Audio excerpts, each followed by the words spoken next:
Recording in progress. Hi, everyone.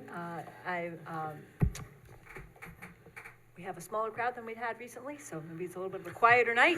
And I welcome everybody to this workshop meeting of the Town Board of the Town of Poughkeepsie. I'd like us to begin with a salute to the flag, and afterwards a moment of silence for those who lost their lives on 9/11. And just to think for a few minutes about all those who passed away, and also especially the first responders who went into the fire. May their strength give us strength.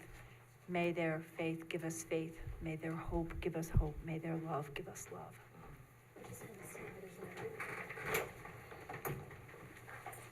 Pledge allegiance to the flag of the United States of America and to the republic for which it stands, one nation, under God, indivisible, with liberty and justice for all.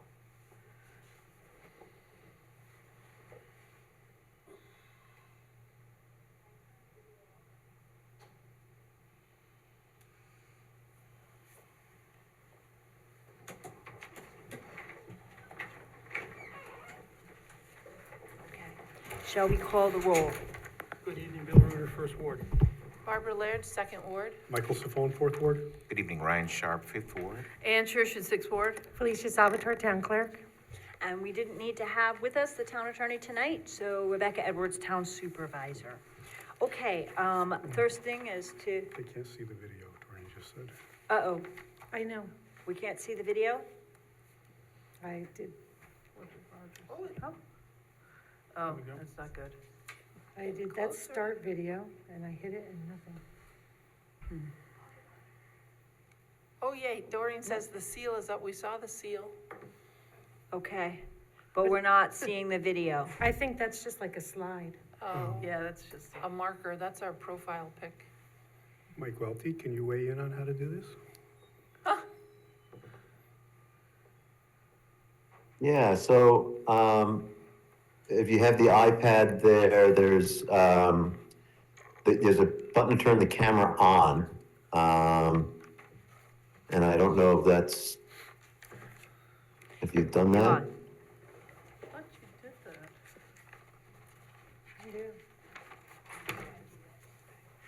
I do. I guess, I take it Tim's not there. No. Oh, my goodness.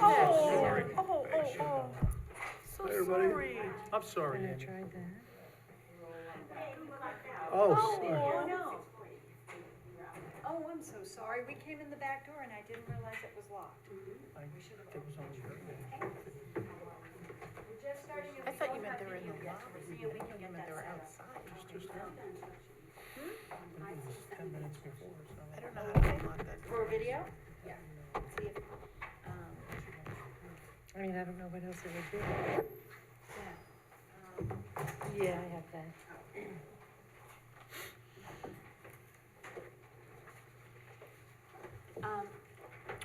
I'm not sure. I'm thinking we should go ahead and proceed. We don't have video, but we have audio of the meeting. I don't know if we have any other ideas. We pressed the camera button and tried to see if we could get the camera working, but we can't seem to get it to turn on. See if Roger can help as well. We'll work as we go along and do a presentation. Well, first of all, let me make sure everybody's back here. And I'm gonna make a motion to suspend the rules for people to speak for up to 3 minutes. Second. All those in favor? Aye. Okay, then the floor is open for anybody who might want to come forward and speak. Whoop, now I don't see anybody on Zoom either. Are the Zoom folks here? Yeah, Yeah, Okay, the screens in front of us just I went don't know off. what happened up there. well, I was trying to see if that helped the camera.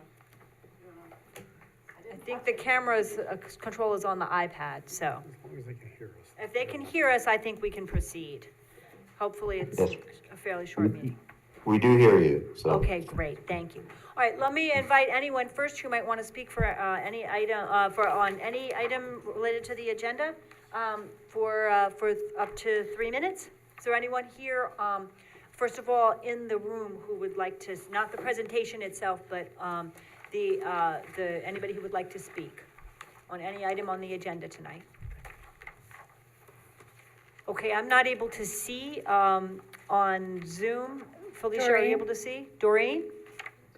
Yes, I just had a question. Could you please repeat, who's there from the town board members? I was focused on not seeing the video and I didn't hear the roll call. Sure, we have everyone here except Ann Berger, Ward 3 is traveling and out of town today. So Bill Reuter, Barb Laird, Mike Saffone, Ryan Sharp, Ann Shershin, Felicia Salvatore, and myself. Okay, thank you. Is there anyone else who wants to speak? Okay, then I move that we return to regular session. Second. Okay, all those in favor? Aye. Okay, we're back in regular session. So then our first item tonight is a presentation by Naisha Gibbs from the Duchess Outreach. I'm so sorry, we had difficulty with building access, but I think we're ready to go now. That's good. Oh. I'm texting Tim too to see about the camera. Okay, that's great. If we take a little bit of a couple minutes hiatus here to see if we can get the camera right and get some things set up.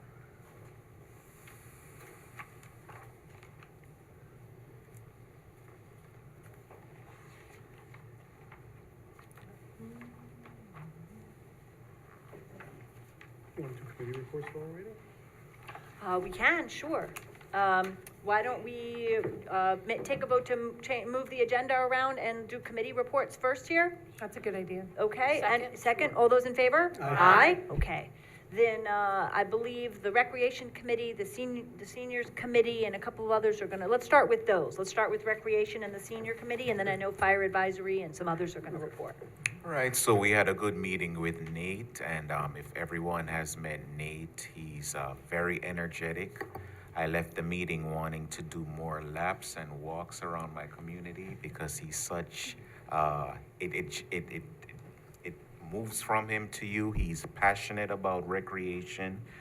We had a very good meeting, and we have some upcoming events. The trunk or treat is coming up. And then I spent some good time there last year, and it's coming up soon. Pickleball. Nate actually plays pickleball professionally. So anyone who is interested in joining a pickleball league, we have some very good information on our website about being a participant and joining any respective leagues around. And I plan to meet up with Nate to go around the respective parks in the town. He's doing some good work in terms of rehabbing and upgrading. He has some great plans for the parks in the town of Poughkeepsie, and that's all I have for now. Great, thank you very much. Did you say Nate was a professional pickleball player? I believe he's in a part of a league, yes. Wow. Yes, yes. He and his family do archery at Bowden Park too, and he's a snowboarder, so Yes. he's he's got all-season involvement. Senior Committee? Senior committee met, minus Ann. She was unable to, she had a couple of meetings, so we didn't go into great detail, but we did hire, just to update, everything's moving very well there. Nate's welcoming everybody in very well. He's very comfortable. He's looking to expand some programs there. Right now, hired a new assistant director for programs, and everything appears to be running smooth. We're going to be going back to a full meeting once we get another date with Ann, and otherwise, seniors seem to be running pretty smooth. They're doing well. Website has a couple different programs coming up, so you can check the website for that. Bill, do you have anything you want to add for that? Just that, no, it's working well. It's a wonderful place. The seniors love it. I keep up with the coffee with the councilman every month, and I get hammered with questions, so it helps me prepare. So they're very into it, and it's a great place for the seniors. So, and thank you, Mike, for your leadership as well. And I believe last week approved Lorraine as the new head of the senior center. She'll be coordinating activities there, and I know she was in talking with Emma this morning and getting all set up, so. I wanted to That's give great. the date, I'm sorry, October 27th, 1 to 3 for the trunk or treat. Sorry about that, forgot to mention. Okay, great. All right, do we want to just go ahead to Fire Advisory? Yeah, we'll just go right into it. So Fire Advisory met. We met with our building department representative, Fred, and we met with the fire department representatives. And the biggest issue is we're trying to find more training for the best. so we can get the fire department the training they need. We do have a training coming up with the county, and that's the only one that we know of right now, but we did put out feelers to a lot of different areas. And Fred is still going out and doing all the inspections for the fire alarms.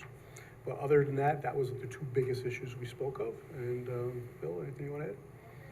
Yep, I agree, Mike, and I've seen them at the fire inspectors, building inspectors at some events, and, you know, they do a thorough job with all that, plus with the apartments and all the fire thing that Fred Riley actually started to become a little more aggressive with and hit a little more places, so he's doing a great job with that. I believe. Phenomenal job so far. He's been to quite a few apartment complexes. Right, So. absolutely.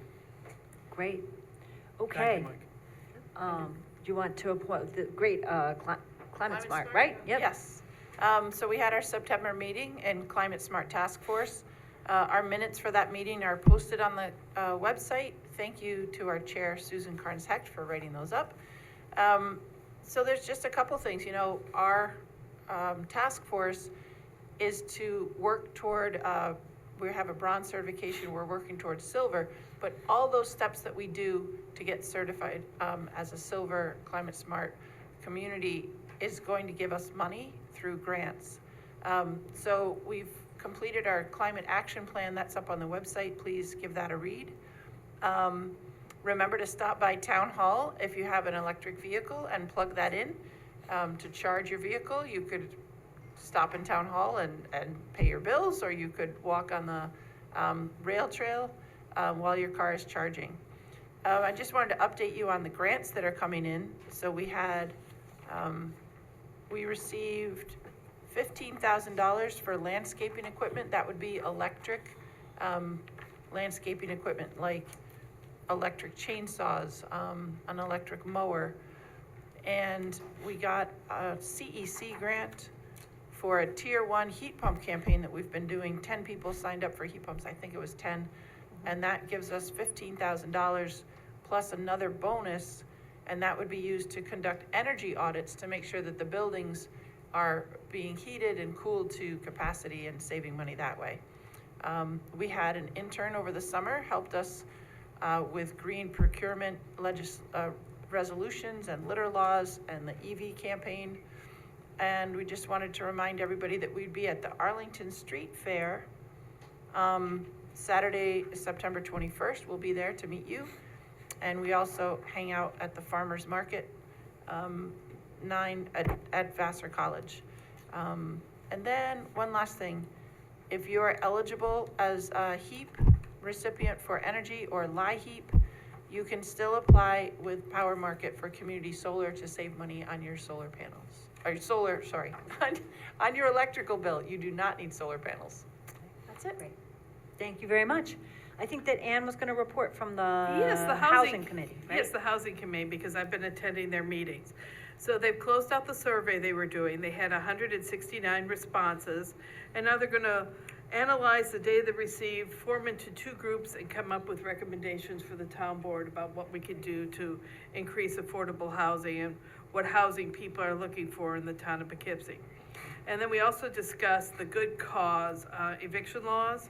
And these are laws that the state has now put in place, a framework that towns and other municipalities can adopt. And this is to protect renters from being evicted without reason, and also to limit rent increases. But it doesn't apply to new apartments, it only applies to apartments that have been built, after 2009 can't be included. And they come up with a fair market threshold, and also this does not include luxury apartments, but fair market threshold about how much rent these apartments should be charging. Okay, so that was one of a number of different things the committee discussed. Yes, and they're Great. discussing that, and they'll come up with a recommendation for the town board on good cause. Okay. Any other committee reports? Anything people want to report on? Okay, I did want to use the supervisor's report time to have a conversation about our law on nuisance parties and make sure we're all familiar with it. We could go forward with that now, or we could, if we're still working on video, or should we go back to our regular The agenda? video isn't gonna be working, so might as well go forward. But it's being broadcast fine. We And can hear, but we can't see. when they share their screen, when they do a presentation, we should be able to see it. It's just not, they can't see us talking right now, but they can hear. And when it's on the website tomorrow, it should be fine. Okay. Tim said it has something to do with the laptop. Uh-oh. And Naisha, do you feel ready yet, or do you want a little longer? I think I'm okay. I'm on the Zoom, and I'm gonna just share my screen. I don't know who will be able to see it. Will you all be able to see it? I think we will. Yeah. Okay, so let me just try that. Thank you, that's a great idea. So we have two presentations, both will be on Zoom, so hopefully if they have materials to show, we'll be able to see it.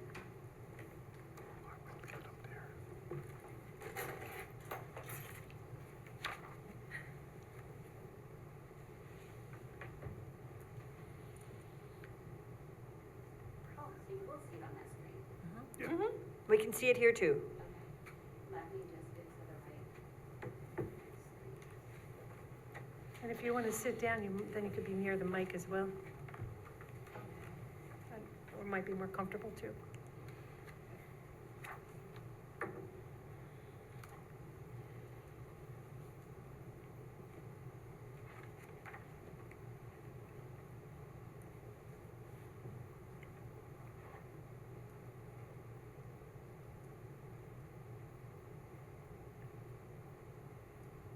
While she's getting ready, Naisha, I don't want to overstep anything that you're getting ready to say, but I've been in a conversation with Assembly Member Dee Dee Barrett, who secured funding to expand farm stands, food pantries in her district. And so Dutchess Outreach has been in conversation with Dutchess Outreach about having one once a month at Town Hall. It's a pretty central location, very close to the rail trail for people who may be, walking over. And so I've been in touch with Tim Sickles and Sean Grady. We met to think about the logistics. The main issue is just that the ramp out here to bring pallets of food in needs a little bit of the railings need widening, but they think they could take care of that. And we would need volunteers to do this one Thursday morning. Volunteers would come around 7:30, I think, and it would be an hour and a half or so. So we're looking into this, and Dutchess Outreach is, they coordinate the network of food pantries in the area and do a program like this very successfully in the city of Poughkeepsie. So I'm hoping to bring this as a proposal to the board, but the first step is for Dutchess Outreach to tell us what they're doing in the city of Poughkeepsie and what's possible. So I'm very, very delighted to welcome Naisha Gibbs from Dutchess Outreach to tell us about this program. Wonderful, thank you, Rebecca. Is this microphone? You want to switch it on? Can everyone see the screen? Yep. Okay. We can, Wonderful, thank you. Wonderful. So like Rebecca said, I'm Naisha Gibbs, and I'm the Director of Community Engagement for Dutchess Outreach. Thank you all for having me here. I'm super excited that you all are interested in having a farm stand in this space. I've visited this space. I've been in this space. Is where I vote. I'm a town member, so a town resident, so I am familiar. So very excited just to even share a little bit about Dutchess Outreach and then a little bit about what the farm stand would entail. And hopefully that will sway your vote. So Dutchess Outreach is located in the city of Poughkeepsie at 29 North Hamilton Street. We are celebrating 50 years. Our celebration is actually next Thursday at the Grand View, I believe, at 5:30. We have about 13 employees. We also have a number of programs that we service. 84% of our dollar goes to food programs. We have a concentration in the city of Poughkeepsie, and we have a holistic approach to the food access and all of the emergency programs that we have. And please stop me if you have questions. One of our programs is the food pantry, and I'll go just a little bit quickly because I know you really want to hear about the farm stand, but I also feel like it's valuable for you to hear about all of the programs that Dutchess Outreach offers. So we have our food pantry, which is set up as a grocery store model, and that was to restore dignity for people that are coming to get food. Previously, we were giving out bags of food, and we can all just think about what the issues would be with just handing someone a bag of food, whether it's allergies, whether it's cultural differences, all of that stuff. And none of us walk into Stop and Shop and they hand us a bag and we get back in our car. So we definitely pivoted and switched to a model where people come in with the they come in, there's a shopping cart there, and there's a picture of the shopping cart. They walk around through the aisles. You should all come and take a tour. And they're able to pick the food that they would like. It reduces waste because when we were handing people bags, they were taking out the food that they didn't want. People can come every 2 weeks. They're taking, like I said, what they need and what they want and as much as they need. They can come every 2 weeks. These are some of the volunteers that we have. We get our food, we purchase some food from the regional food bank. We also get food from various donations, schools, organizations, agencies. They host collection drives, and they, churches as well, they donate food to us. So this is a group of students that did a collection drive, and we just took a picture with them, and you can also see a little bit more of our food pantry. Next is our lunchbox, and that is our community meals program. So prior to COVID, there was, well, let me go back. In our lunchbox, we provide 2 hot meals Monday through Friday and brunch on Sundays. Prior to COVID, our guests were coming in and sitting down and dining for lunch and for dinner. Once COVID came, we shifted and we moved to just a takeout model, and now we have for lunch, guests are able to come in and dine in, or they're able to take their food to go. And with dinner, it's only a to-go model. And that would be an ideal place for a group like this to come and volunteer in the lunchbox from 4 to 6 p.m. to come in and assist us with serving the meal. We are serving over 700 meals per day, so we definitely could use the extra hands. And as you see, this is a picture of our lunchbox with some of our volunteers preparing some of the food. We also have 2 chefs. One is a CIA grad and one is a 40-year food services director.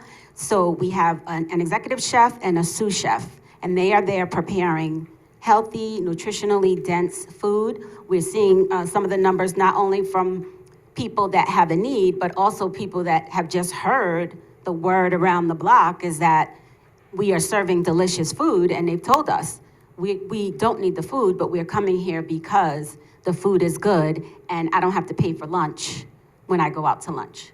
So we are seeing a plethora of people. Another program that Dutchess Outreach has is our mobile food pantry in Amenia. So I'm not sure if you've all driven by our property at 29 North Hamilton Street and have seen this mobile unit sitting on the property.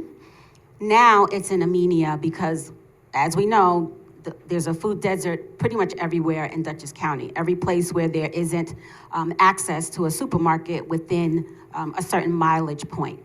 And so Amenia is also a food desert. And so this mobile unit sits out there next to Sun River Health in Amenia. It's filled with fresh food that is filled by 10 Mile Farms. And people can come and get as much fresh fruit, vegetables as they want. And again, 10 Mile Farm keeps that trailer stocked with food.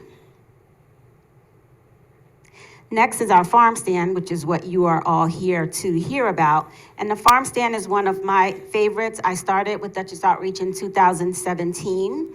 And when I started in January, and the first farm stand was July 2017. And so I was instrumental in starting the first farm stand, and we still are running today. And at our farm stand in the city of Poughkeepsie, we are seeing probably between 8,000 and 13,000 pounds of food every third Friday. We're seeing about 150 to 200 people. Rebecca is coming on September 20th to actually see how the operation works. I get there at about 6:30, but there are about 20 or so people that are lined up since 5 a.m. to get their wristbands. The wristbands are numbered so that we can have a little bit of crowd control, if you will, so people know where they are in line when they come back at 9 o'clock for the actual distribution. The holistic approach to the farm stand is we also provide resources, valuable resources that people need in the community. Central Hudson is there, MVP Health, Fidelis, we could have the Town of Poughkeepsie Board table there. Anyone that is able to provide resources to the community. We had the League of Women Voters, they were there. CAPE is there. So there's just a whole lot of information that people can receive in addition to receiving food. We also receive an anonymous donation where I'm able to purchase laundry detergent, sanitary products, soap, deodorant, etc. And so that happens, I try to do it every farm stand, but at least every other farm stand, we have those items available as well.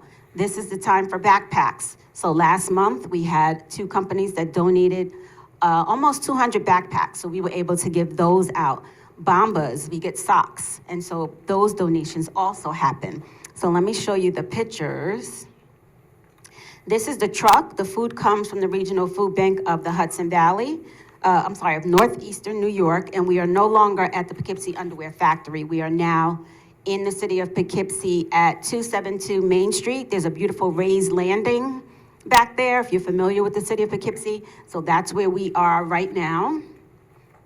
And these are some pictures of the volunteers and some of the food that we get.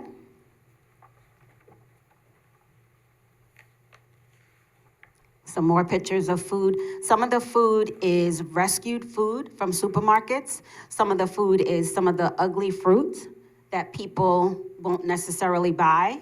And some of the food is nearing expiration. This is a picture of that raised landing back there. I think this was taken last month. And you do this outside as long as the weather permits, right? It would be Yes. outside much of the year, but then in the cold months, we do indoors. Yes, and our indoor location is maybe 2 buildings down from that mural that you see there. And we are graciously able to use the indoor location by the building owner there. And the city of Poughkeepsie allows us to use this raised landing. But this is probably, in all the years I've done it, this is probably the 12th spot that we've been in, because we just keep getting shuffled around. People need their space. Some spaces don't work as well as other spaces. So I think that we finally found a really good fit. Some more volunteers. Another view. So this is all of the items off of the truck. I think this is the day that we had about 11,000 pounds of food. And so we've also expanded our reach. So now we're also doing this in Pauling. So we started that in June. I've been out there twice a month. They get a little bit less. They get about between 1,000 and 3,000 pounds of food, but they also have a controlled group of people. They send their information out. Their target audience is only about 82 people, whereas ours here in the city of Poughkeepsie is as many people that show up. Whoever shows up, they are welcome to get the food. We are also moving to the town of Poughkeepsie, so this will be our 3rd expansion. So we're in all these phases. One is real solid, one is getting off the ground, and one is still, we're trying to lay the foundation. This is a picture of me at the farm stand during COVID, but just an example of how we had to pivot, because we went back to that bag model that I talked about with the pantry. But I also, what you don't see is there's a table that was set up that we told people, if there's something in the bag that you do not want, you can leave it on that table. But for COVID, as we were all trying to be safe, having everything pre-bagged was the best way to do it. Another picture of some of the food. I believe this is yogurt, and I see some toothpaste, and we do get dairy products, just a wide variety of wonderful food that we're able to give out to families on a Friday. This is our Sprinter van that we use to do food rescues. So we do that 4 times a week. We go to Stop and Shop, ShopRite, Price Chopper, and Aldi's, or Aldi's, I don't know. I'm from Brooklyn, so I'm not sure how you say it. But either way, we stop at those locations and we get food that we are able to bring back and also stock our food pantry shelves. These are some of our farm partners. So I know this is the Roosevelt Farm. Rebecca, you should recognize. Anna. Yes, Anna de Cordova. So yes, this is food from their farm, so they also provide food to us as well. These are some of our volunteers. Every first Monday, we have our food bank order that comes in. Again, the one that we purchase. We're purchasing about 26,000 pounds of food each month from the Regional Food Bank of Northeastern New York. Our other programs shortly are our children's clothing closet, where families can shop on Tuesdays for free. They can get children's clothing. I have a set of wonderful volunteers that come in and keep that room looking like a store. I'll show you a video in a few minutes. We have our coat drive, which is coming up now. As you all know, Guardian is no longer in our area, which is such a disappointment for us, but they sponsored our coat drive, and so now we are carrying the torch and continuing to have that coat drive, so information will be shared about that shortly, but it still will run from October 1st through October 31st. Acts of Kindness is a place where families can get free household items. So it's a beautiful setup at I think it's 106 Little Market Street, across from the rear of Adrian's Library. And it is set up like, again, a store, but agency reps would come in and be able to get items for their clients to be able to help them build their home. We have case management and emergency assistance for if people need help with their prescriptions, utility bills, all of that type of stuff. People can visit Dutchess Outreach and do that, get that type of work done. I wanted to share a little short video that I hope will play. And it was done by, we had a Vassar College Summer Community Fellow. We work with the Community Engagement and Learning Program there. And so we had a wonderful fellow that created this video that I don't think is going to play. Nope. We can post that. Yeah, Probably, or post if it's online, we can post a link to it, so. okay, that would be Great, wonderful. thank you. And then these are just the QR codes for Dutchess Outreach. They're also along the desk here. So you can scan those codes to learn about Dutchess Outreach. You also have our annual report. This is how you would volunteer at Dutchess Outreach. You can also visit our website, dutchessoutreach.org, to learn how to volunteer. And that's our 50th anniversary celebration. If you are interested in attending or just purchasing a ticket or making a donation, these are the links to that as well. Any questions? Thank you so much. Questions? I do think that there's a lot of need in the town. Any church that you talk to or anybody who's running a program like this, there's one up at Knollwood and other places. There's clearly a lot of people are struggling, and getting some fresh produce once a month can actually help people, stretch their dollar a long way. I think I can get the video, Oh, okay. Okay, good. We'll come back to questions. see if it will allow it. Where's Knollwood? It's Hillside Terrace. It's out almost to Pleasant Valley on Route 44, right before you get to Arnoff. And what happens there? There's a food pantry there now on Monday nights at 7. It's an extension of a food bank in Pleasant Valley. And then, of course, St. Mary's in the village of Wappingers Falls, and there's some other places that are doing, serving meals or doing food pantry type work, and there definitely seems to be a need. I will send it to you because the sound is not coming up. And so I know how to do it on, when I do the Zoom, but I don't see how to do it. We can share it. Thank you so much. Oh, Bill? Just had a couple questions, ma'am. Thank you very Yep. much. Yeah, I got it now. You got it? Go ahead. Let's go ahead, because it would have to go Stop back it to the now. beginning, yeah. But what's your question? Okay. I'm intrigued by the actual increase in the numbers on the pantry numbers on page 5. I think I can, unless you want to explain it, pre-pandemic, but specifically the increase from 2022 to 2023, that 30+% jump. I was kind of intrigued with that. Do you have any indications as to why that jumped so much in 1 year?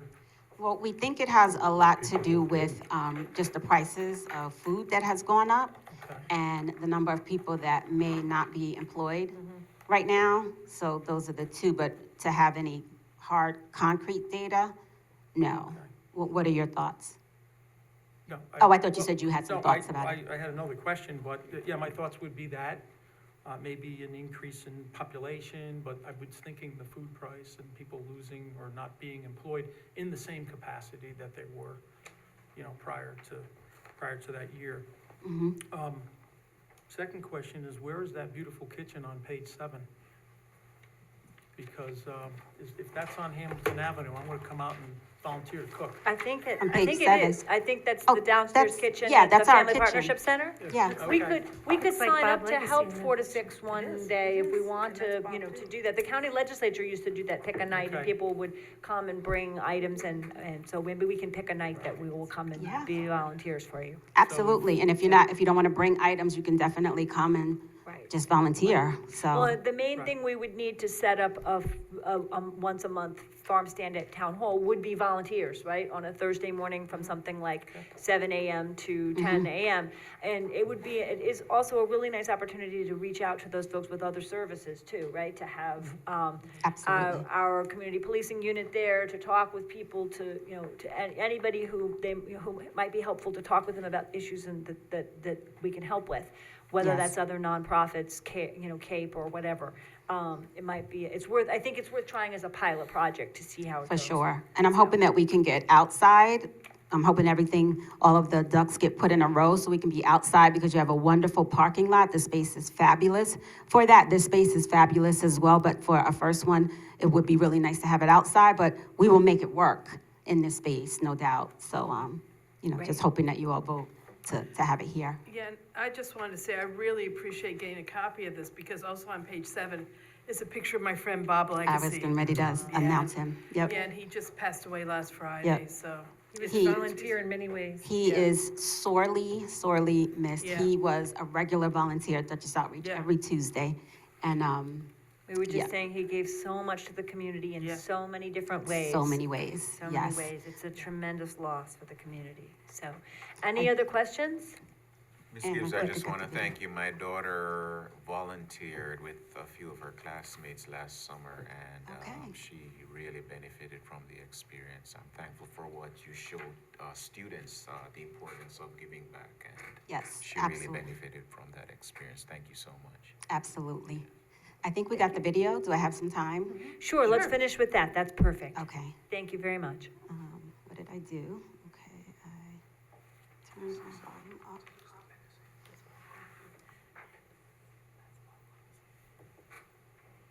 See if we can all hear it. We may have to be very quiet.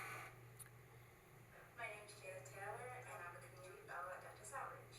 Dutchess Outreach is a nonprofit organization that's committed to providing community care by offering a myriad of programs and services that are free and accessible to everyone.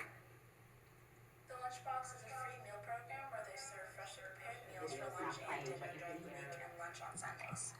I also work in the food pantry where people can come in and shop and get free groceries and toiletries. They have a fairly new program called Food as Medicine, which is a partner program with Demands Health. They also have a children's clothing closet where people can donate children's clothes, shoes, toys, books, just a variety of children and baby items. People can come in, shop, and get as much as they need once a month. They're celebrating their 15th anniversary soon. Another intern and I have been collecting testimonials from the people who come in, and it's just really nice to hear how Dutchess Outreach has helped the community, and we're just hoping to raise awareness to everything that Dutchess Outreach does here. Very nice. It's okay. We will put the link up so people can watch and get the whole thing. Thank you so much, Naisha. And again, I'm so sorry it was difficult to get into the building tonight. We're experiencing technical difficulties tonight, but appreciate it very, very much. If you could And, send me this was that great. PowerPoint presentation, I could put that on the website. If you send it to me, I'll be happy to forward it to Felicia first thing Perfect. tomorrow and to all the board members, so. Thank you, Ms. Thank you Thank again you. so much. Thank you. Thank That you. was great. I'm not gonna stay. Okay, take care, thank you. All right, I think we had a second presentation about Best Buds. Hi, how are you?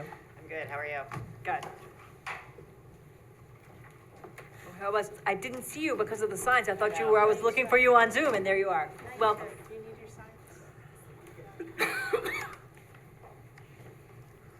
So I'm Amy Bombardieri from Diane Stokosa Engineering. I'm representing Best Buds, which is a dispensary that is proposed to go in the Taft Avenue building where the K&D Deli is. It meets all of the separation requirements to the school. This is on Taft Avenue, right? It's on the corner of Taft and Main Right. and the arterial. Okay. It's next to K&D and the pizza shop. Yeah, It used to be Domino's. Better Tan. Better Yeah, Tan. it used to be the tanning Yeah, salon, yeah. so that's the space. They're gonna go into that, They're gonna go into the Better Tan vacant space, which is right here. Can you see that? Changes to the site are minimal. It would probably, I know the refuse enclosure is, everybody wants that moved to the end of the parking lot, which we're prepared to do. I'm showing that right now. It's next to the building near the Domino's, and it's going over here. So it's just gonna be a minor extension of the pavement. It's not going to take up any parking spaces. Another change would be signage pertaining to the actual use and then potentially lighting. But I plan on taking lighting measurements some point between now and planning board submission, so we'll know if we need it or not. The applicants are here and they have their license pending, and the actual location is a protected location by the state, so that's taken into consideration. If anybody else wants to open a dispensary in the area, there's a separation requirement between dispensaries. Do you know what that separation requirement is now, what the amount of space and how the state is looking at it? Because I understand there've been some changes. I don't know that. Do you? You could come up to the mic, that'd be great. Yeah, the mic. Thank you. If you come to the mic, we can get it on record. Thank you. Yes, good evening, Madam Chairman and fellow members. The current distance requirement is 1,000 feet, but if you're a protected location, there's discussion that you could be a lesser amount. They just had a meeting on it the other day. Thank you. And the state has cleared the distance from the school? Yes. Okay. Because it used to be 500 feet was the It distance. is 500 feet, but the way the code reads, it's from main entrance to main entrance. Oh, no, I mean between dispensaries Oh. and we put in our code between tobacco stores and everything was 500 feet. So, Okay. Yeah, So the next closest thing that would be of issue is the church, Holy Trinity, which is over 1,500 feet from oh, yeah, the site. yeah, that's far enough. But no, I knew they had gone from door to door and it has to be an Yeah. actual entrance door. So, Yep. So, like I said, minor site changes. We're not increasing the parking. We're not increasing the impervious aside from adding a little pavement for the refuse enclosure. I think that this site was previously approved by the planning board for outdoor seating next to Domino's Pizza. That was never built. And as far as parking goes, that's gonna be, it's technically, we may need parking, but if Domino's is considered a fast food restaurant, it takes up much more parking than it actually does as a takeout place, so I don't know if they have any seating inside Domino's, so, okay, so I think that, the parking's not gonna be an issue at all. Okay, and where is this at the moment before the planning board? Nope, you're my first submission, so I haven't, She hasn't officially submitted, because she has to Yeah, officially. so- this is Comes just- to and the process is that this comes to the town board first for the special use permit and then would go to the planning board. Is Yeah, that correct? that's my understanding, yeah, I've been talking to Mike Welty, and so depending on how it goes tonight, I'll make the submission for the special use permit to the town board, and then you defer to the planning board, I suppose? Well, on the specifics, on the SUP, the town board makes a decision on the special use permit, Okay. but then on the specifics of the design, all the details of how it's laid out, that goes to the planning board. Okay. Other questions? Yeah, I was gonna bring it up, Amy. I'm glad you brought it up about the parking. So, yeah, you've got, 44 sites, possibly 5 handicap, 4 potential businesses, and you're making a statement here that you're saying 80 customers a day. So it's beyond me to know how long it takes each customer to go in and shop for marijuana. So, and, So, 70% of that clientele is expected to be online orders with just pickup. So, Okay. and then So it's an in and out type of. in that scenario, yeah. Right. So- Okay. So you can defer to the planning on that. Yeah. It would seem that would be adequate parking. And your major parking generator there is K&D, so that's breakfast, lunch, and that's probably, Mostly an in and out, yeah, so I think Yeah. your hours are yeah. restricted. Breakfast wouldn't be an issue. it wouldn't conflict with the open hours of the dispensary. Yeah, I just don't think K&D's even open in the evening. I think it's Okay. just breakfast and lunch. Yeah, Yeah, and then there's, is that still there? what, The Soul place. I don't believe so. where the Shirley's. cookie dough place was? Surely. Oh, I think there's 2 vacant spaces there. Yeah, because you have it down as a vacant space. I thought they were still there, but. I could be wrong, but, again, I'll check Okay. that out. The I'll only- confirm that. Yeah, it's Shirley's Soul Food. That's It was what. ice cream and then it was Shirley's. Yeah. Amy, the only other, hello, how are you? The only other applicant that we've had before the town, had a security model where people would have to be buzzed in. Is that the same for you guys, or is it just walk in and go up to the counter? Do you guys want to answer me?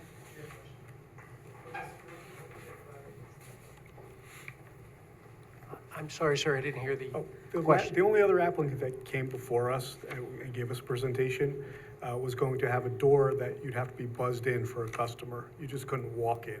So That is correct. Okay, so you're going to be doing the same model. 21 and older, you're not allowed in the door. Okay, that's what I was asking. Thank you. Thank you, sir. Don't leave yet. And I heard, this isn't your first, I heard you had another location, that this isn't your first, or, There is a location in Massachusetts okay. that we operate, and to get to your question, sir, Mr. Reuter, it's about a 5-minute transaction. It's like Chinese takeout. They order, they show up, they show their ID, then they go into the store, they have to show their ID again before they can purchase product. They give the last name, you go over, you pick up the bag of merchandise, staple it, hand it to them, and they're in and out of the door. Yeah. Absolutely no troubles. So people shop online and then they Shop online. understand their product Yep. and then they come in and pick it up mostly. Correct. Right, so it's Okay. mostly an order's been pre-fulfilled and is waiting, and you just, Yeah. someone's already prepaid and they're just coming in for pickup. Correct, and if you don't pick it up in a certain period of time, then it goes back into the vault, and it's not in circulation. All right, so you pretty much don't handle cash, pretty much, you're mostly, In the beginning, it used to be a lot of cash, but now it's mostly debit card. okay. Yeah, I've been past the one in New Paltz, that was, the Stewart's is now, and basically it looks empty most of the time. I hear it's only really busy on the weekend where you have a good number of cars in the parking lot, otherwise it's pretty much spread out. That's correct. Yeah. It's like a restaurant business. There are certain days and nights that you're busier, Yeah. and the other days are very quiet. And at your current site, what are the hours, and would they be the expected the same hours here? The hours would be determined by the town. Okay. Well, I'm sure the restaurant's very happy that you're there. Oh, yeah. And your location in Massachusetts, how is your volume of sales there? Volume and sales there are right on target where we thought they would be estimated. We have a larger parking lot in Massachusetts, and we probably there are 54 parking spaces, and the customer base uses about 8. And that's if it gets that crowded. How many people do you allow in at one time? We allow, one at a time, they come in, present their IDs, and they go in. The capacity of the store itself was much larger because the landlord said it's all or nothing. You can't rent a section of it. So I think the capacity, probably about 20 or 30. 62, sorry. Yeah, you're not going to have that many people in there. No. That's probably just based on fire code, so, right, and square Yes. footage? Yeah, correct. Do you have a timeline? I know that you still have to put this before the planning board and things like that, but there's not a construction that has to happen here. It's a matter of just, Correct. if you got planning board approval, what would be your timing? Their holdup at that point would be the license from the state.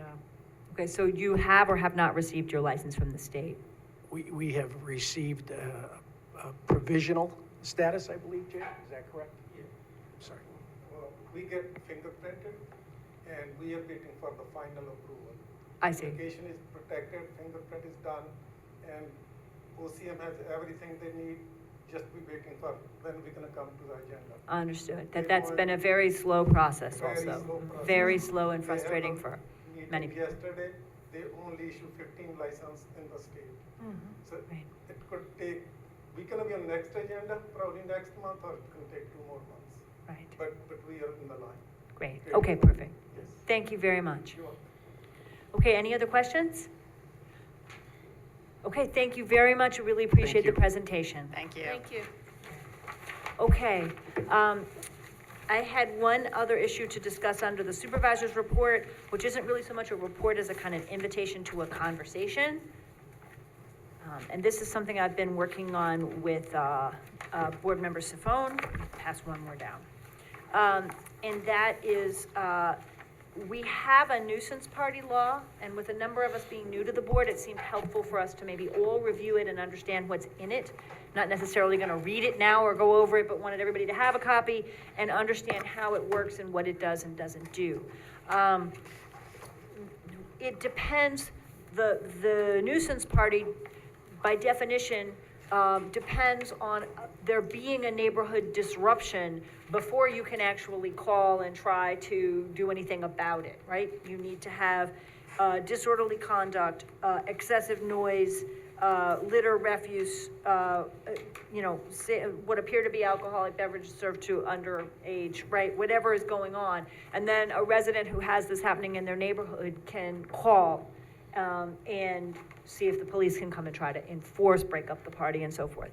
That often means residents waiting until 2 or 3 a.m. to try to wait and see if the party's loud enough or whatever, and it's a lengthy and cumbersome process, and it's frustrating for our police too, who sometimes end up coming back multiple times, and there's is it too loud? You can get into a sort of debate over those kinds of things.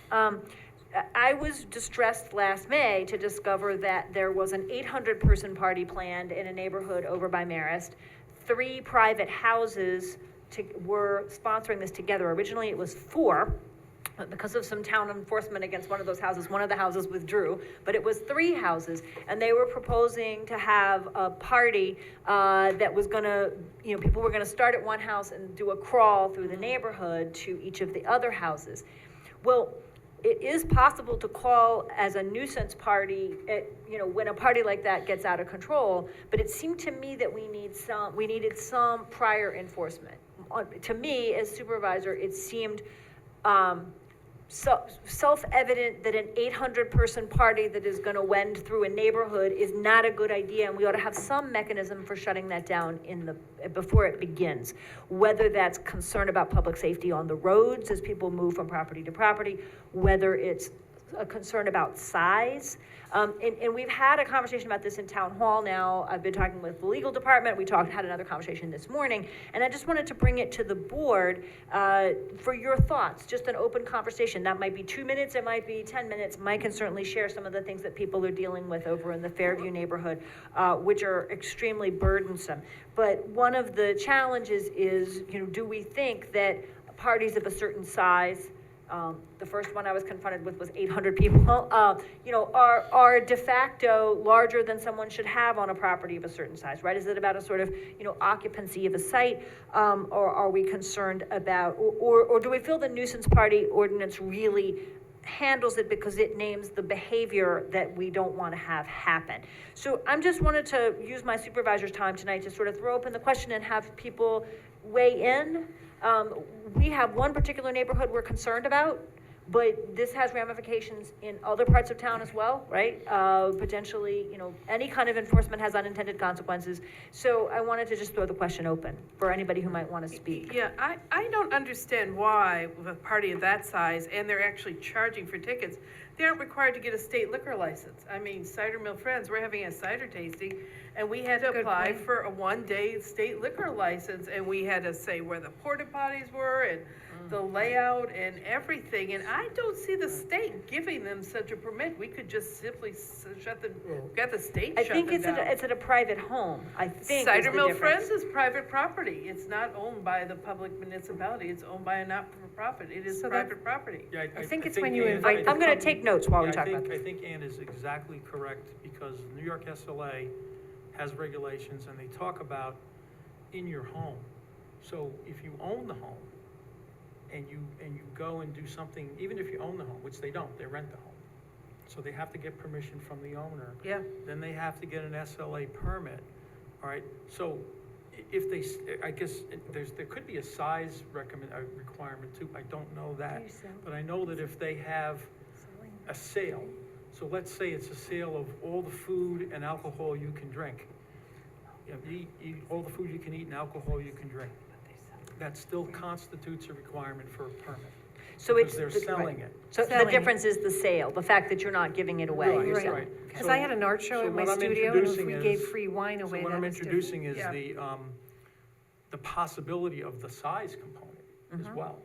So there's size requirement, they can't go over that, but from an SLA perspective, Ann's exactly correct, that if you own your home and you have a party and you say, hey, everybody, it's $20 for all the booze you can drink, you need a permit. Well, Bill, a lot That's of the good to know. a lot of the problem was that these students were kind of doing it in an underground way. Yes. So they Yeah. signed up for the party through another mechanism, and it was hard for the police to track it through the college. Somebody's gotta present a permit. The Well- cops did a great job this past Labor Day because 3 houses wanted to have a party together. Yeah. And we were able to track down 2 of the landlords, and they said no to the party. The third one said he didn't care. So God forbid something had happened on that property, he would have been sued, and I hope he has a very big umbrella, because I'm sure the parents of anybody that got hurt over there would have definitely taken that house. Right. But we have tried numerous times to try to stop these parties, and this seems to be the best way to go, to give our police officers a little more leverage to be able to say no, because if they have to get a permit, we can limit the times, and we could limit the noise, and we could limit the number of people. Right, and I also believe there's also an advertising component of that too, so if you advertise, Right. so The- now you're in competition, Yeah. you know, because you're advertising and you're saying, all right, you know, come here, here's the price. You need what you call I'm refreshing my memory here, you know, caterer's permit. And you have to work within the confines of the caterer's permit requirements. That's Right. different if you advertise. One of the challenges here is that, you know, Mike and I are getting ready to meet with Marist, and we'll talk with them further, but it's very clear on Marist's website that there are 2 fraternities that have been banned from campus, and it's quite clear that at least one of those fraternities is involved in some of these parties. And because they're banned fraternities, because there's underage drinking, for a number of other reasons, they're not advertising in a normal way, right? They have a closed Facebook group somewhere where they're letting people know. Some of the parties, I think they're definitely selling tickets, others maybe not.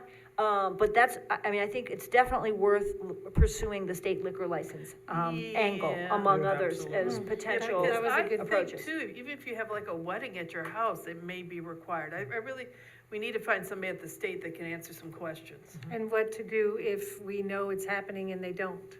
But we had. Can we ask them to close it down? Yeah, every year I have legal send out a letter to all the cab companies and explain to them they can't roll up with their radios blaring to pick up all these kids. Yeah. And take them to bars and drop them off at private homes.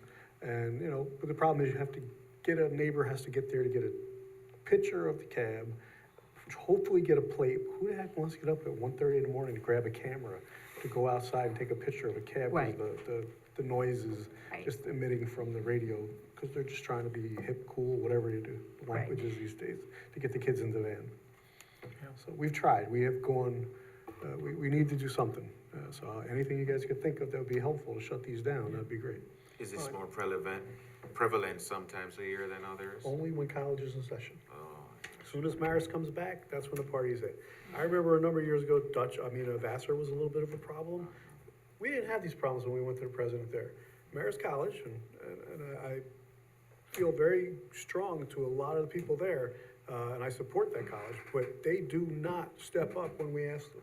So I'm hoping they will. I've had numerous meetings with the neighbors here, numerous meetings with the past president, and they don't seem to care. And they very easily can say, hey, guys, you know what?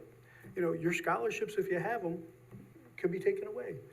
You know, a lot of these kids, I had the football house live next door to me one year, and that was just pathetic, but it has gotten better with the police presence. I have to give our cops and Supervisor Edwards, your support has been very helpful in trying to get this done, so I appreciate that, and I know the neighbors appreciate it, so. I appreciate it too. I think we still need a little more room to do Discussion. more, but I would echo that, the police are doing their best. They did put out a really nice flyer. I meant to bring copies today and forgot, about the nuisance party law, and they were handing them out to students as they were moving in, saying, be a good neighbor, here's what the nuisance party ordinance says, be aware, you know, and, you know, maybe that's also helped with some improvements, but, and it does, I think it's a little better in the wintertime as it goes a little bit more indoors, but I sort of wanna start thinking now, because I know that April and May are gonna be a problem.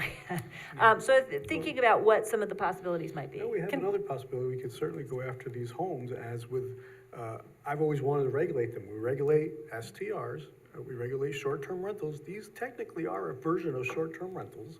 They should be paying commercial properties. People buy these homes and they're renting out per room up to our code of 5, which we can't get in if they have 6 or 7. And we should really be looking at taxing these as commercial rentals and going after them and regulating them. Then we can go in and check for fire codes and safety codes. We did have one house burned down that had nothing to do with a party per se, but a lot of these are older homes. People are taking up their dining rooms. Per our code, you only have to have one room that they share, right? So you can take up your dining room and create another bedroom. So just to be clear, you're saying that they would be commercial rentals because they are not rented for the full year, or that because they're being rented per room? Well, they're transient and they're rented per room. Okay. Yeah, and we had tried, but I don't know if it actually ever got in the code, but we had tried years ago that if you had one nuisance party, we just went after the kids, but the second nuisance party, we had Right. contacted the person who owns the property, and if you had a third nuisance party, we fined the owner of the house. Well, there's fines in each one, and I Right. think they could be a little better, but what I was I thinking too, thought we cut out the one for the owner. it doesn't really say owner, it just says any person violating, but it could be worked Well, on. the problem is a lot of these are LLCs too, so it's been Yeah. a real challenge to find out who Oh, owns these houses. yeah. And like I said, I was working the internet, Joe Cavalieri was working the internet, and some of his staff over there, and we were able to get a couple of the homeowners. I mean, we had to track them to a couple other states, but we got them.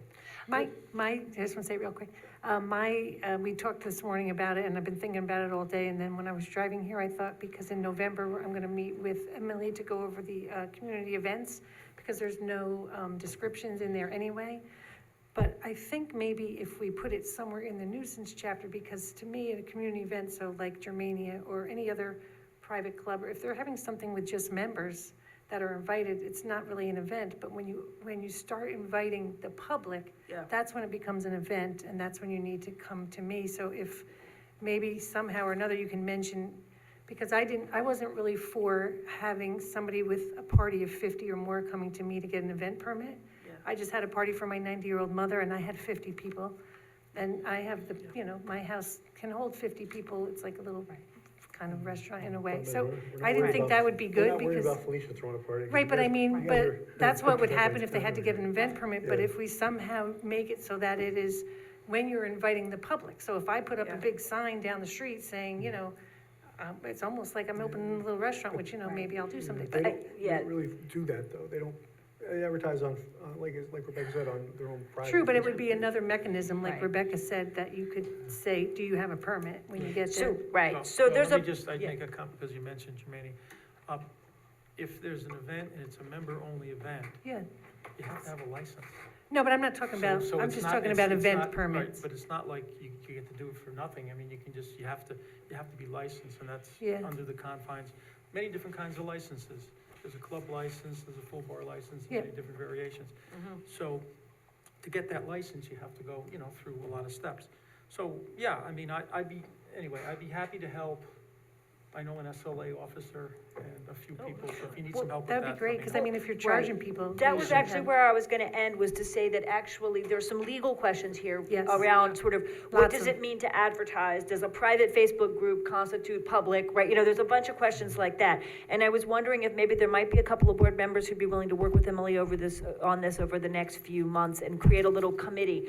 They also, Felicia notes, we don't have a definition of community events in the code, and we need to write a definition of community events. We need to differentiate those from block parties, right, or from other, and we need to think about some of these questions and to raise those questions. And Emily, I think, is doing the research. What Felicia was referring to is that we did find that some towns do require a license for large parties. If you're gonna have a party of over 75, which would be really straightforward and helpful in some ways, because if there's that many people there and they didn't get a license, or you can deny the license, but that's cumbersome in a different way. So Yeah. if there's invading board members privacy. who would be willing to willing to try to, work on this issue with Emily, that'd be great. I'd be happy to help, but just two more things to add is that, I've had some experience where I've invited, SLA inspectors, and people, and they come down and they will talk to you and they'll. and That'd be they good at will a also committee give- meeting. And they will also give a little class. Yep. If they have reason to, so that's something they'd be more than willing to come down and talk. And then the other thing I would just say is, Mike, you might wanna consider on 1443, prohibited acts, all the debris, all the cups and everything that they throw. Right, that's actually, I think, in, Unless I missed it. G, nuisance party, on the very first page at G, unlawful deposit of litter or refuse. Oh, okay. So it's in there, although it could go elsewhere as well. Yeah, oh, I see. Yep, so it is Good, there. good. Yeah, I think it's worth a broader conversation, so, what I'm hearing, so if everybody would just commit to reading the nuisance parties law and just fully understanding it and thinking about whether we wanted any changes there, and then maybe Mike and Bill, is there anyone else who wants to sort of work with Emily on this? Yeah, Ann? Okay, so Mike and Bill and Ann could meet with Emily, that'd be great, and she's doing some research. One thing that I'm fascinated by is the city of Rochester, and I don't know even whether towns have this power, they have kind of a point system, so that, if you get one garbage zoning thing, it's not a big deal, but one of the things that concerns me is that there's people that cycle through these houses, right? And so you could find people in April and they're gone in June, and it's a whole new crop of people, and so I think that the question of the landlords being responsible, but you can also, in the city of Rochester, they actually have a map up, they do it all ArcGIS, and you can identify any property that has repeated violations, and if you get to a certain level of points, and actually have gun violations on there in addition to, every other, everything from garbage to noise, or, and you can, and I would like to study more whether something like that is possible, because you really don't want to, annoy people because they left their garbage cans out once, right? What you're looking for is the problem properties that over a long period of time have a track record of really just not good behavior, and I agree that you want to be able to hold the landlords responsible. So maybe that's something we could think about as well, or explore. Just to say, you were right, the kids get the tickets today, but maybe it's just before the end of the year, before they get a court date, they're taking off. Judge Krakauer, when he was a judge, he actually issued bench warrants. Instead of letting the lawyers come in and plead with him, the kids had to come back. So that was good, but we need to get the court involved, so if they are having this party the day before graduation or 2 days before, the court system doesn't take effect that fast. We need to be able to hit them immediately, get them into court the next day, or, Right. And as other people are saying, if that group of students leaves and the landlord, immediately turns around and rents to another group that started September, we haven't gotten anywhere, right? So it's a larger issue. Mike and I are gonna meet with Marist, we'll report on that. Thank you to those who volunteered, and Bill, sorry, you gonna? Yeah, I agree with your supervisor that it starts with the landlord, I think. Because we may be able to require that certain things should be in the lease, like no parties. I mean, I put those in my leases and say no smoking, no large parties, no after hours. So there may be some other things that we can add to put some teeth into it, that, the landlord's responsible. I mean, That's very if interesting. If I own the house, I would feel responsible. Maybe Well, that's Right. because I take things to heart. well, Bill, if we could But regulate I the would feel houses, that would responsible. work. Right. What's that? If we could regulate the houses, that would work. That would work. I was gonna because- say that piggybacks on your idea Yeah. about these being transient rentals, if they're being rented per room, and that could, in such cases, there must be a no party clause or I something of think that there's sort as like a well. limit of the number of people. It's 'Cause limited to 5 Right. unrelated Like per years our ago, code. there was something, I don't know if it was around the fire time, and Yeah, girls but- won something on Ellen, and they actually lived in a house around Yeah. Marist, and that's how zoning But found the out. problem is you could have 5 people technically on a lease, but they have boyfriends or girlfriends or what Yeah. have you, and you got 10 kids living there, Yeah. we don't can't- regulate the house, we but they're can't not- go in. yeah, they're not on the lease, they Right. just live So, there. Yeah. you don't know how, you could have 20 kids living in one house and you don't know it, Yeah, other than Yeah, seeing all the so cars you have a living lease that outside. says you must not sublet, here's where. and maybe they're not there all the time, it Sharpen up depends that if they lease. sleep over. But they're there for the Right. parties and, Yeah, but they're not subletting, they're just staying the night. some of them stay a long time. Yeah, Well, some stay all I had a night. son in Right, college. so He this in was, baseball. this was actually very helpful, it generated a number of different angles and approaches and ideas, I appreciate that very much, I appreciate, Mike and Ann and Bill for volunteering, and we'll just sort of continue the conversation, and see what might work best, okay? Perfect. Okay, we do need to go into executive session to touch base on a couple of things, but before we do that, I move that we suspend the rules for, people to speak up to 3 minutes on any issue that may want to bring to us. Second. All those in favor? Aye. Anybody? Okay, so then anyone want to speak? With apologies again for the lack of video tonight. I'd like to say something if no one does, so I'm just giving you a minute, and it doesn't look like anybody. I just have a liquor license that I wanted to mention, and it's town business. It's the, it's just a standard liquor license letter that they're asking me to do, and I would usually wait. It is for juniors too. It's the new place, and they just want to know if the board has any objections, and so. It's We not a don't vote. actually, we don't need to vote on that, right? No. So I think it If can you be had an like a objection, yeah. presentation, it can be Yeah. brought at a workshop meeting, Yeah, right? but they just Yep. asked me to send a letter, and I just wanted to put it forth, and Ann, whose board is in, I mean, they have never, I think the one was in Hyde Park, right? That one Yeah, that. it was right over the yeah. line, I think. But- So, I mean, it's hard to have an objection when they've never been Is open. that the one that had the fire? It didn't have a fire, remember the truck ran into Oh, it. the truck Oh, the ran into, truck yes. ran, yeah. Yeah, they the tore poor, it I down, was yeah. really heartened to see that juniors is gonna regroup and move into It's the gonna town be of much Poughkeepsie. smaller, but Because that was a really horrible thing that I we had went my through, so. 60th birthday party there, just in the nick of time. Wow. But not on the night that the truck No, was there. I didn't right? have it there, someone had it there for me, but it was fine. Okay, no, that sounds great. Okay. Okay, then, thank you, everybody, and at 8:12 PM, I move that we go into executive session to consider some matters related to, contract negotiations with, employees, okay? Second. All those in favor? Aye. Okay, thank you very much.